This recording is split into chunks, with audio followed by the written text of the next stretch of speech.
1/5 shot to perfect clarity. So just one shot, and then you have the results.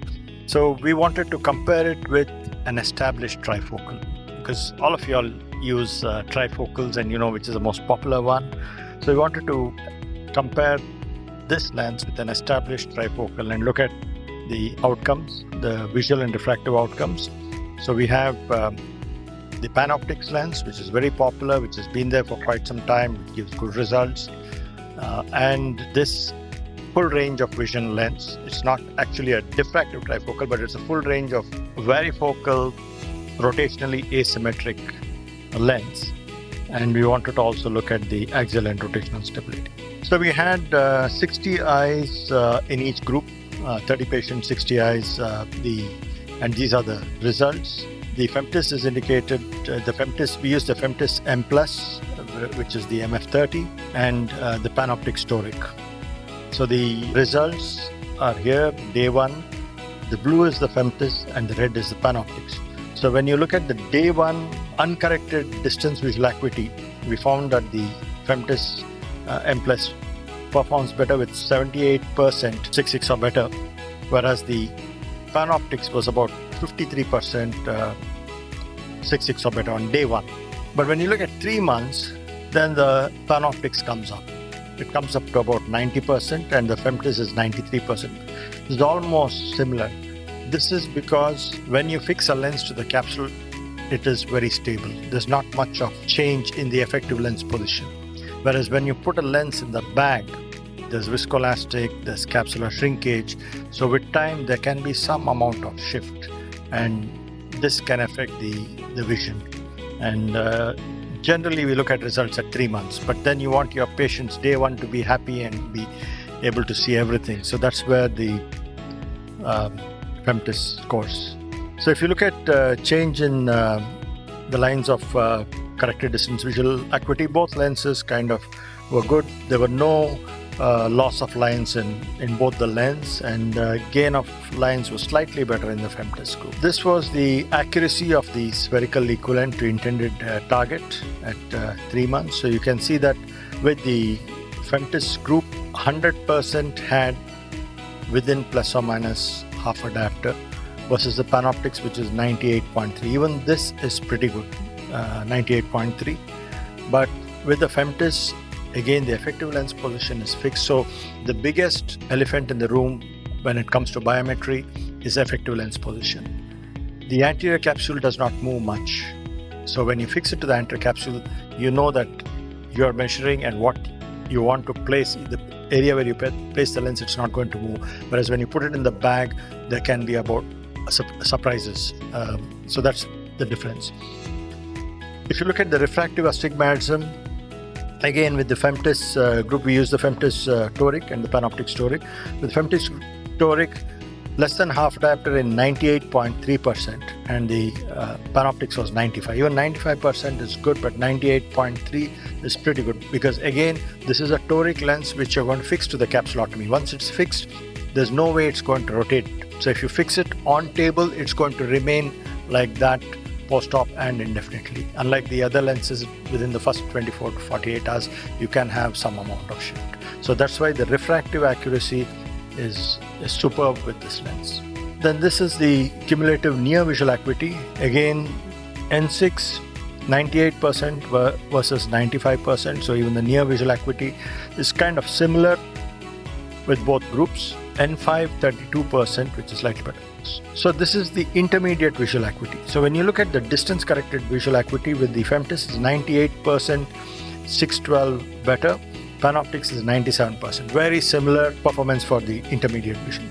This is the mean IOL rotation at 3 months post-op, and this is very interesting because when you have a capsulotomy fixated lens like the FEMTIS toric, it does not rotate. So the mean rotation, because here we use the lens AR with the Intelli axis, which makes nubs in the capsulotomy, so you can see the lens positioned on day one or on table relative to the nubs, and then at 3 months you can actually see the rotation. So it's very accurate because you're looking at rotation within the capsular bag rather than the limbal landmarks.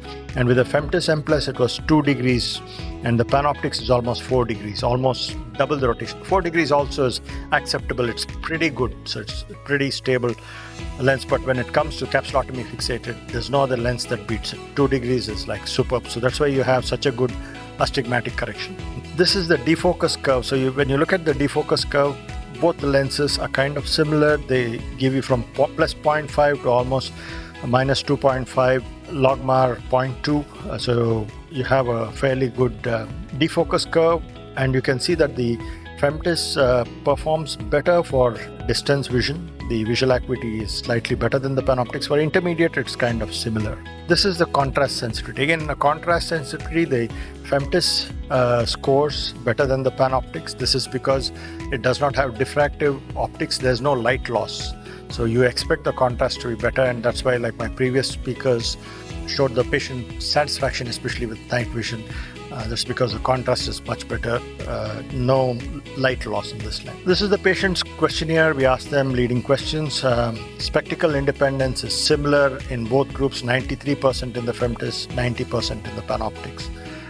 But when you look at dysphotopsias, if you look at glare, only 18% of the patients complain of glare, whereas with the PanOptix group it was 43%. And if you look at halos during day, only 18.33% with the FEMTIS group, 31.67% with the PanOptix.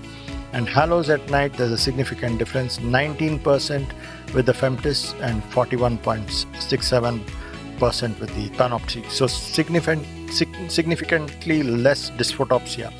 And you don't get any negative dysphotopsia with this lens because it's capsulotomy fixated. The lens is more anterior. So that's something that, again, I have not presented here, but generally both positive and negative dysphotopsias are less with the FEMTIS. This is the visual satisfaction at 3 months post-op, and you can see that for the night vision, it's definitely better.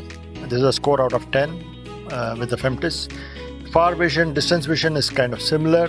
Intermediate is also similar, and the near vision.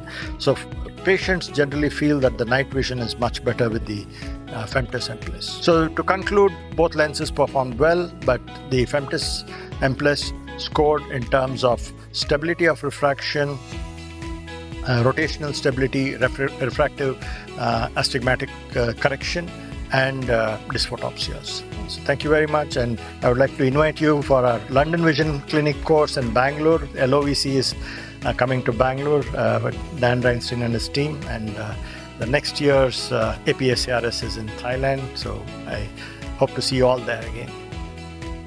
Thank you.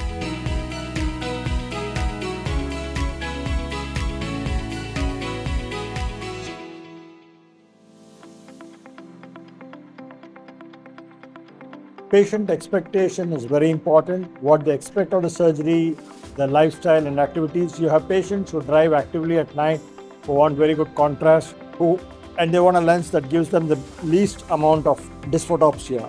And then you would probably want capsulotomy fixated IOL like the FEMTIS, which is a non-diffractive lens. The FEMTIS basically uses femtosecond laser capsulotomy for fixation. So when you program the capsulotomy, it has to be programmed centered on the visual axis, so that this reduces the amount of dysphotopsia like glare and halo and improves the distance visual acuity. Also, fixation to the capsulotomy is very stable. We use a lens AR, which has what is known as the interleave axis. So you get nubs on the anterior capsule, on which you can align the axis of the lens. And even post-op, you can assess the rotation between the nub and the axis of the lens very easily. In a small pupil, if you want to use the FEMTIS, then you will have to use a pupil expander. If it's mid-dilated, you can use pharmacological dilatation. You can use adrenaline and xylocaine to dilate the pupil, and then you can kind of dock and do the capsulotomy, or you can use a pupil expander and do the capsulotomy. Suppose you're not able to do a femtocapsulotomy, then you can use an image-guided capsulotomy. We have the Callisto, so we can use the Rexis guide to make a capsulorhexis between 4.5 to 5.5, and then we can fix the FEMTIS M+.